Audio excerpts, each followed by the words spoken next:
भाग्य एवं कर्म से लाभ की प्राप्ति केवल संभाले मानसिक स्थिति।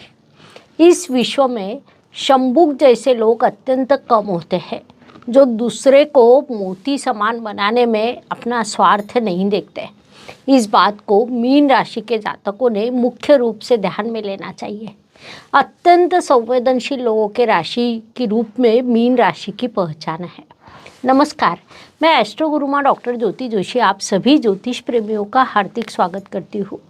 हम इस वर्ष का अंतिम महीना अर्थात दिसंबर 2023 महीने के राशि भविष्य को समझ रहे हैं। उसमें आज के भाग में हम मीन राशि के जातकों के लिए यह महीना कैसा रहेगा, इस पर विस्तार से वार्तालाप करेंगे। विभिन्न दृष्टिकोण से इस महीने के ग्रह स्थिति का हम शास्त्रोक्त विश्लेषण करने वाले हैं। साथ ही वीडियो के अंत में मैं आपको इस महीने करने वाला विशेष उपाय भी बताने वाली हूँ, इसीलिए वीडियो को अंत तक देखना ना भूलें। एक और महत्वपूर्ण बात है कि हम विभिन्न दृष्टियों से यह महीना आपके लिए कैसा रहेगा ये सदैव बड़े विस्तार से बताते हैं। उस अनुसार इस महीने आपका अनुभव क्या रहा, ये आप हमें कमेंट द्वारा हम तक पहुंचा सकते हैं, ताकि हमारे इस मार्गदर्शन का आपको लाभ हो रहा है यह बात हम तक पहुंच सके।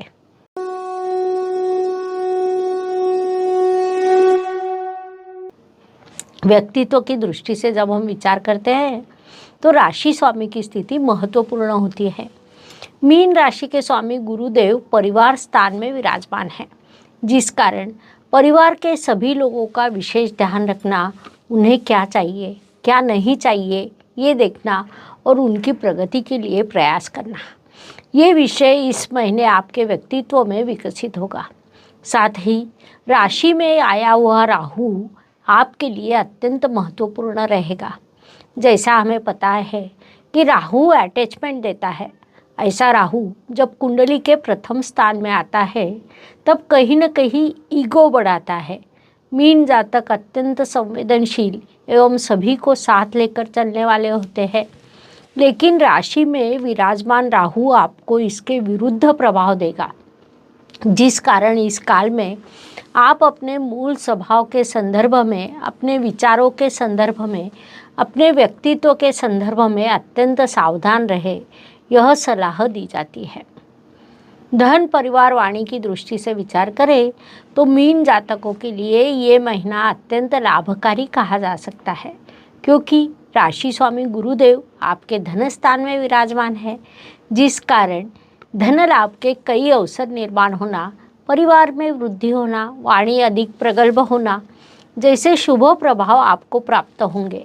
अन्य लोग आपके पास मार्गदर्शन के लिए आएंगे, आप उनकी समस्याओं को छुड़ाएंगे, उन्हें उचित मार्गदर्शन करेंगे। संक्षेप में इन सभी दृष्टियों से ये महीना आपके लिए लाभकारी रहेगा, इसलिए इस काल का पूरा उपयोग करें। पराक्रम एवं परिश्रम की दृष्टि से विचार करें तो मीन राशि के लिए शुक्रदेव की स्थिति महत्वपूर्ण होती है, क्योंकि वे आपके परिश्रमेश है। शुक्रदेव स्वराशि में लेकिन आपके अष्टम स्थान में विराजमान है, अर्थात आप कोई कार्य करेंगे, उसकी सुंदर योजना बनाएंगे, स्वयं ही उसमें बाधा उत्पन्न करेंगे। अर्थात आप किसी कार्य की योजना बनाएंगे कि मुझे यह कार्य करना है, लेकिन जब प्रत्यक्ष काम करने का समय आएगा तो आप संभ्रमित मनस्थिति में रहेंगे। यह कार्य करना चाहिए या नहीं करना चाहिए, आज करें या कल करें, इस विचार में आप रहेंगे, जिस कारण उस कार्य में विलंब होगा। इसलिए उस दृष्टि से सावधान रहे। वास्तु, वाहन, भूमि, सुख शांति की दृष्टि से विचार करें तो मीन जातकों के लिए ये महीना शुभ कहा जा सकता है, क्योंकि आपके लिए इस काल में शुभ योग निर्माण हुए हैं। वास्तु के नवीनीकरण का कार्य भी आप कर सकते हैं। पहले वास्तु की योजना बनाई हो तो इस काल में वास्तु होने की संभावना को नकारा नहीं जा सकता। वाहन में परिवार के साथ घूमने के लिए जाना, यह विभाग भी सामने आएगा, इसलिए इस काल का पूरा लाभ उठाइए। शिक्षा, संतति, प्रणय की दृष्टि से विचार करें तो मीन जातकों के लिए ये काल अत्यंत सकारात्मक कहा जा सकता है। विशेष रूप से पोस्ट ग्रेजुएशन या जिसे हम उच्च शिक्षा कहते हैं, वह लेने वाले जातकों को इस काल में बड़ी सफलता प्राप्त होगी। यहाँ तक कि पढ़ाई शुरू रहते समय ही आपको आकर्षक पैकेज का पार्ट टाइम जॉब भी मिल सकता है। संक्षेप में यह महीना आपके लिए अत्यंत सकारात्मक, सफलता एवं लाभकारी रहेगा, उसका सदुपयोग करें। स्वास्थ्य, कर्ज, प्रतिस्पर्धी, शत्रुओं की दृष्टि से विचार करें तो मीन जातकों के लिए ये महीना शुभ ही कहा जा सकता है, क्योंकि इस काल में आपका स्वास्थ्य अच्छा रहेगा। जिन्हें कर्जे की आवश्यकता है उन्हें वह प्राप्त होगा, लेकिन अत्यधिक आवश्यकता होने पर ही कर्ज का विचार करना चाहिए। आपके राशि स्वामी गुरुदेव द्वारा कुंडली में अर्थ त्रिकोण पूरा हुआ है, जिस कारण अर्थ लाभ के अवसर आपको प्राप्त होंगे। बुधदेव से उनका होने वाला नवपंचम योग और अर्थ त्रिकोण, यह दोनों योग आपके लिए अत्यंत सकारात्मक रहेंगे। विभिन्न मार्गों से पैसों की व्यवस्था होगी, जिस कारण कर्ज न लेना आपके लिए उचित रहेगा। कोर्ट कचहरी में किसी केस पर आपका कामकाज शुरू हो और आपका पक्ष उचित हो तो इस काल में आपको न्याय मिलने की संभावना बढ़ती है, इसलिए उस दृष्टि से अधिक प्रयास करें। संक्षेप में इन सभी दृष्टियों से यह महीना आपके लिए शुभ कहा जा सकता है, उसका पूरा उपयोग करें। नौकरी एवं व्यवसाय की दृष्टि से विचार करें तो मीन जातकों के लिए यह महीना बड़ा लाभकारी कहा जा सकता है। इन दोनों मोर्चों पर प्रगति होना, सकारात्मक कालखंड मिलना, शुभ प्रभाव प्राप्त होना, ऐसा विभाग मीन जातकों के संदर्भ में होने वाला है। विशेष रूप से नौकरी में जो जातक प्रमोशन की प्रतीक्षा में थे, उन्हें वह इस काल में अप्रत्याशित रूप से प्राप्त होगी। व्यवसाय से भी लाभ होगा, लेकिन इस महीने कितना भी लाभ क्यों ना हो, आपको समाधान नहीं मिलेगा, उसे आपको स्वयं प्राप्त करना पड़ेगा। भाग्य एवं शुभ संकेत की दृष्टि से विचार करें तो मीन राशि के लिए इस महीने कई शुभ संकेत निर्माण हुए हैं। उसमें मुख्य रूप से कहा जाए तो भाग्येश भाग्य स्थान में होना, यह अत्यंत बड़ा शुभ संकेत कहा जा सकता है। इसके अलावा कुंडली में अर्थ त्रिकोण पूरा होना, यह भी बड़ा शुभ संकेत है। ऐसे कई शुभ संकेत इस महीने आपके लिए निर्माण हुए हैं, उनके शुभ प्रभाव प्राप्त होने वाले हैं, इसलिए इस काल का सदुपयोग करें।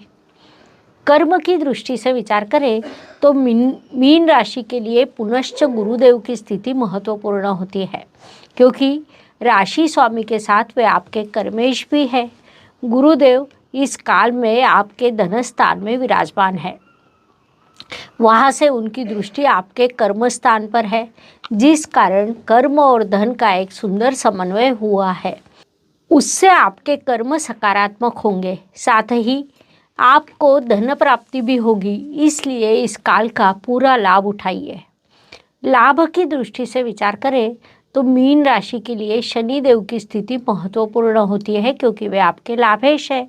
शनिदेव इस काल में आपके व्यय स्थान में, लेकिन अपनी मूल त्रिकोण राशि में विराजमान है, अर्थात आप उचित पद्धति से खर्च करें, उचित पद्धति से जिम्मेदारियों को पूरा करें, तभी आपके लिए लाभ के अवसर निर्माण होंगे। साथ ही जब जब लाभ स्थान में कोई ग्रह आता है, तब तब लाभ के अवसर बढ़ते हैं, और लाभेश जब व्यय स्थान में जाता है, तब खर्च के योग बढ़ते हैं, जो इस महीने मीन जातकों के लिए बनने वाले हैं।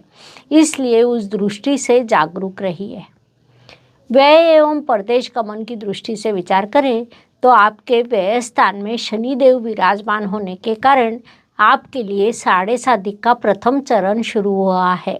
कई मीन जातक ऐसे काल में मानसिक स्थैर्य बनाकर नहीं रख सकते।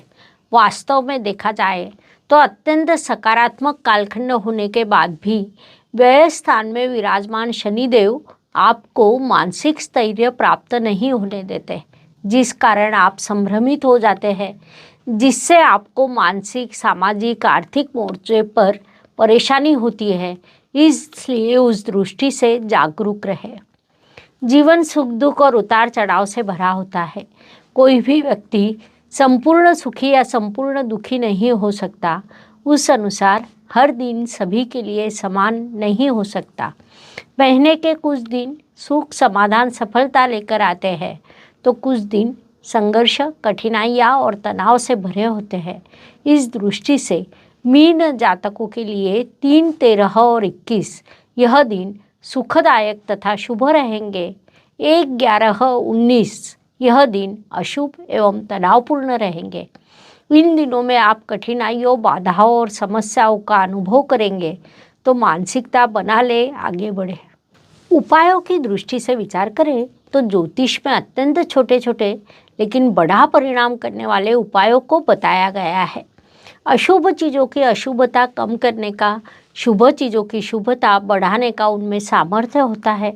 उस अनुसार दिसंबर महीने के उपायों का विचार करें तो मीन जातकों के लिए उपाय सूचित किया जाता है कि आप हनुमान चालीसा का पाठ करें। श्री हनुमान चालीसा के पाठ शनिदेव के प्रकोप से मुक्ति देते हैं, इसलिए यह उपाय अवश्य करें। इससे आपको शुभ परिणाम प्राप्त होंगे। इस प्रकार मेष से लेकर मीन तक हर एक राशि के लिए दिसंबर 2023 कैसा रहेगा, यह समझाने के लिए हमने 12 वीडियो आपके इस चैनल पर अपलोड किए हैं। पुनश्च मिलेंगे। वीडियो आपको अच्छी लगी हो तो लाइक, शेयर, सब्सक्राइब करें। कमेंट बॉक्स में हर हर ज्योतिष, घर घर ज्योतिष लिखना ना भूलें। धन्यवाद। शुभम भवतु। जय ज्योतिष। ज्योतिष का अध्ययन तथा शास्त्र की शास्त्रीय तरीके से पढ़ाई करने के लिए मेरी 2 किताबें प्रकाशित हो चुकी है, उनका अवश्य लाभ लीजिए। Please like, share and subscribe the channel. और हाँ, बेल आइकॉन दबाना ना भूलें।